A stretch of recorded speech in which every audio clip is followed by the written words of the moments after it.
Good evening and welcome to Eagle Eye News at 6. I'm Kaylee Bishop. And I'm Stephen Dinan. And breaking news tonight, a Macon County man was arrested on Auburn's campus.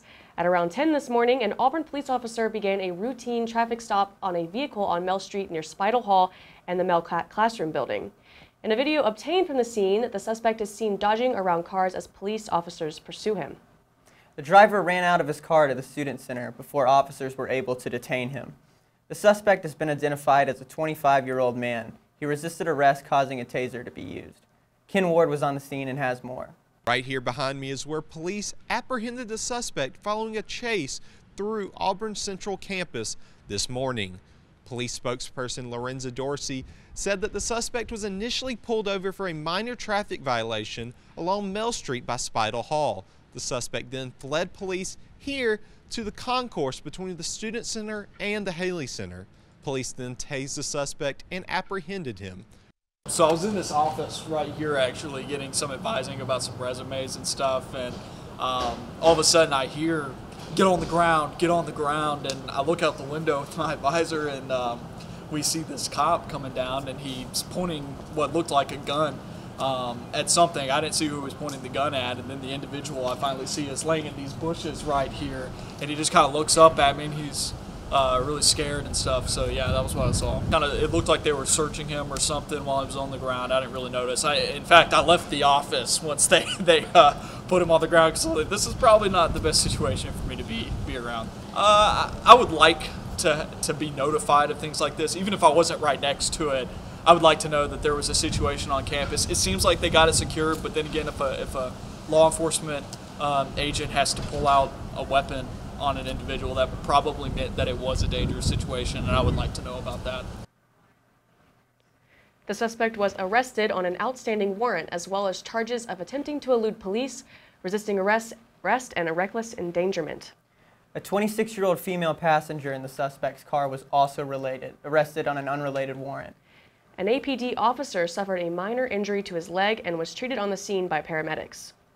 Auburn students were not issued an AU alert, something that is typically sent to students when there are threats on campus. In a statement to Eagle Eye TV, the Office of Campus Safety and Security said, quote, "It is the standard operating procedure to issue an AU alert upon confirmation by the City of Auburn Public Safety Department that a significant emergency or dangerous situation possesses an immediate threat to the Auburn University campus community." The officer on the scene did not perceive there to be a danger to the campus community and resolved the situation in a matter of several minutes. Like Gardner, other students expressed concern for the lack of an AU alert. So to me, it's kind of baffling, just because, I mean, the same process can be applied to an active shooting or other emergencies. I mean, it's not a process that will take a long time. It's something that will take within 5 minutes. So the fact that there's an assailant or someone that was running away from police on campus and there's no notification to any students, it's a little disappointing. Yeah, I just think that better actions and precautions should be made. This campus is very open, and there's a lot of buildings that are open, I mean, not 24 hours a day, but during the very busy hours. And I think more precautions and safety, or knowledge to the students, or ways to communicate amongst the students in case of an emergency, I think there should be more precautions for future measures. At 5:18 p.m., over 7 hours after the incident, the Office of Campus Safety and Security sent out an email to students that said, in part, "Earlier today, Auburn police engaged in a routine traffic stop for a traffic violation. During the encounter, the driver attempted to flee. The officer on scene quickly resolved the matter in a few minutes, and the driver is now in police custody. Officers immediately determined there was no danger to the campus community, so AU alert was not used."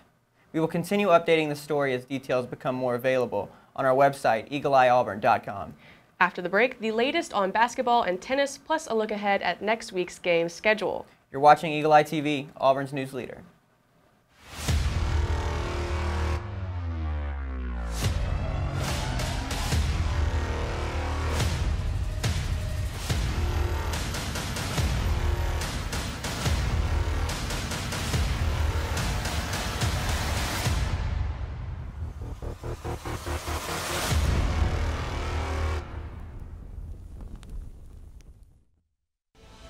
I believe that this is a practical world, and that I can count only on what I earn. Therefore, I believe in work. Hard work. I believe in education, which gives me the knowledge to work wisely and trains my mind and my hands to work skillfully. I believe in honesty and truthfulness, without which I cannot win. The respect and confidence of my fellow men. I believe in a sound mind and a sound body and a spirit that is not afraid. That is not afraid. Not afraid. And in clean sports that develop these qualities. I believe in obedience to law because it protects the rights of all. I believe in the human touch, which cultivates sympathy with my fellow men. And mutual helpfulness. And brings happiness for all. For all. For all. I believe in my country. Because it is a land of freedom. And because it is my own home. And that I can best serve that country. By doing justly, loving mercy, and walking humbly with my God. And because Auburn men and women believe in these things. I believe in Auburn. I believe in Auburn. I believe in Auburn. I believe in Auburn and love it.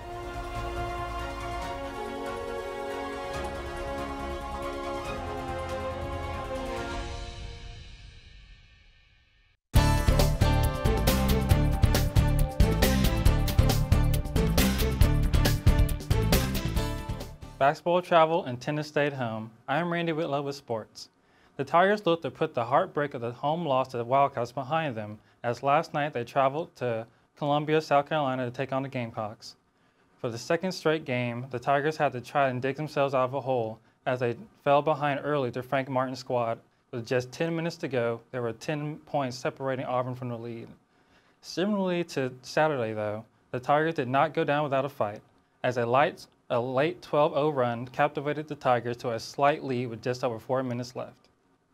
From there, it was back and forth with the two teams trading baskets until, with Auburn trailing by 3, a corner three pointer from Chuma Okeke and a putback from Daniel Purefoy. Both failed to find the bottom of the basket, and the Tigers suffered their second straight loss and fell to 2-3 in conference play and 13-5 overall.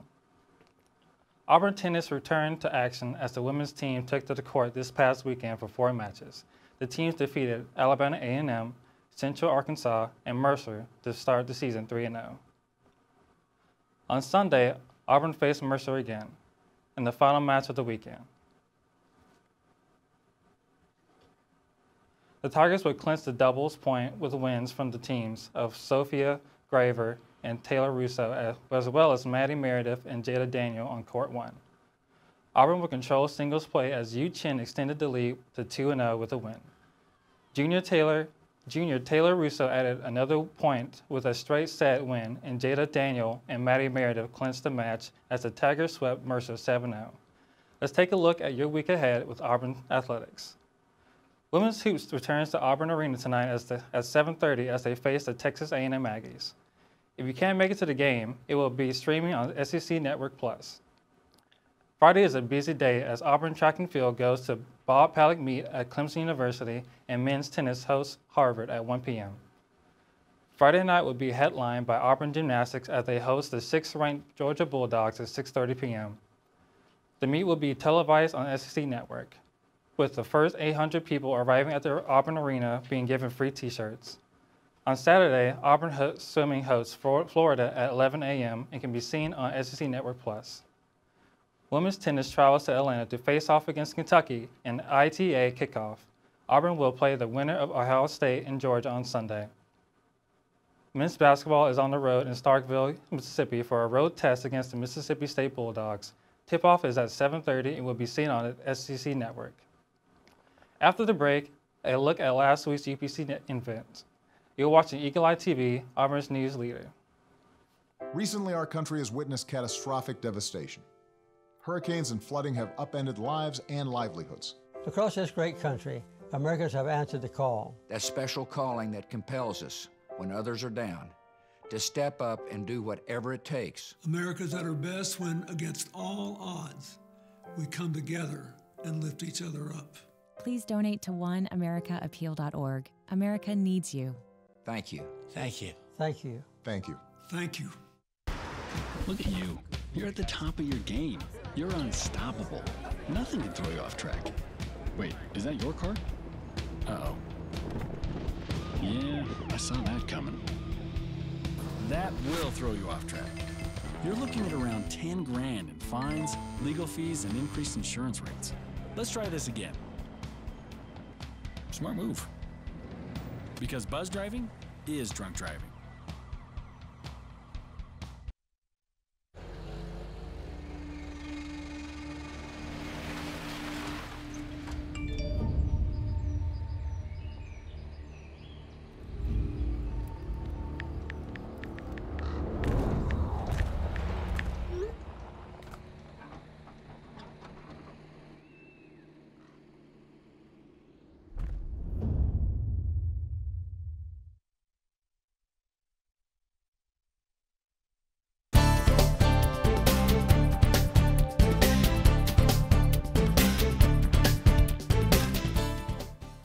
Auburn University Program Council kicked off the spring semester with an 80s-themed skate night.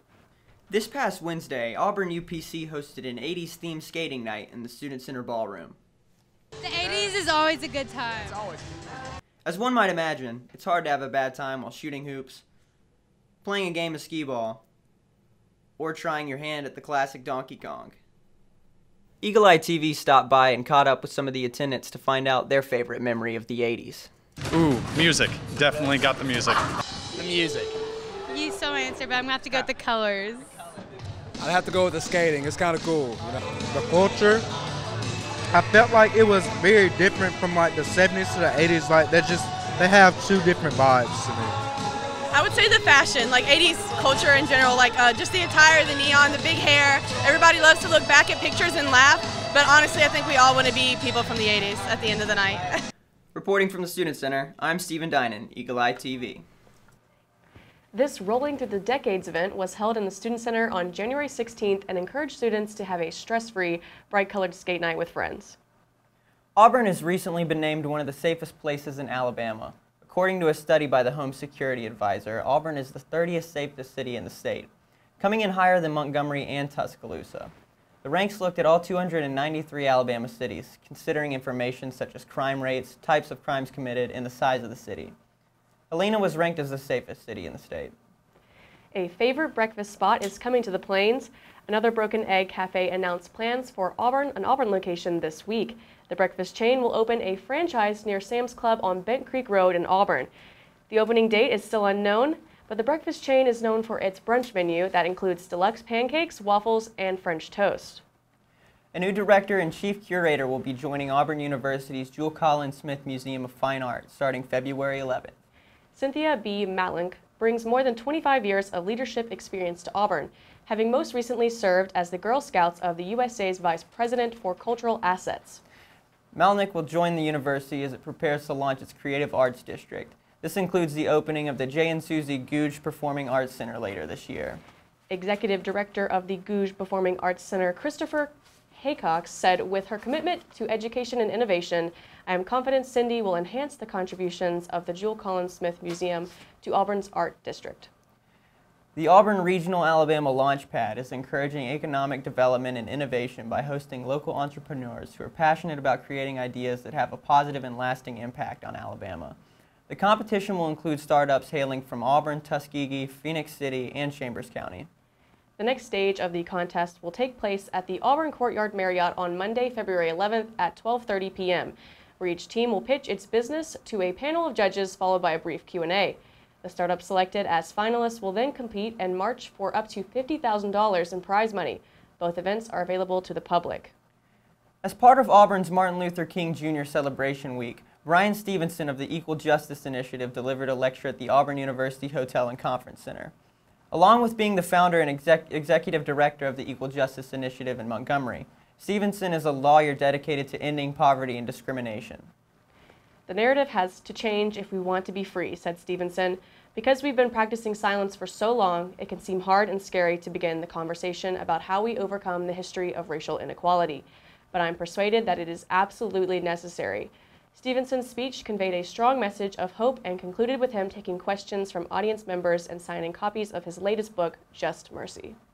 President and CEO of Children's of America, Mike Warren, was also recognized at the event with the Unsung Hero Award. This was presented by the Office of Inclusion and Diversity. After the break, see how a citrus accident impacted drivers in Indiana. You're watching Eagle Eye TV, Auburn's news leader.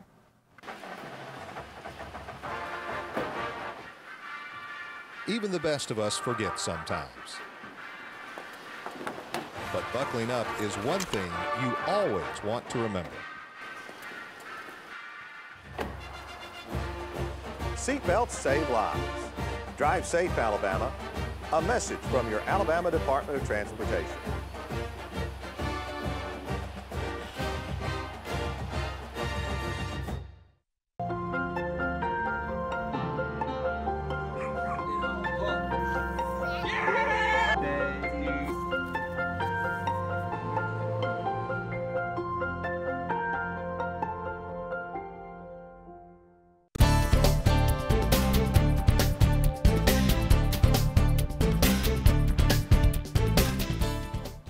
Monday night, 2 tractor trailers collided on Interstate 70 in Indiana, spilling hundreds and hundreds of oranges into the road. The right eastbound lane of the interstate was closed at 11 p.m. as crews worked to clear the scene. The Knightstown Wayne Township Fire Department posted pictures of the incident on their Facebook page.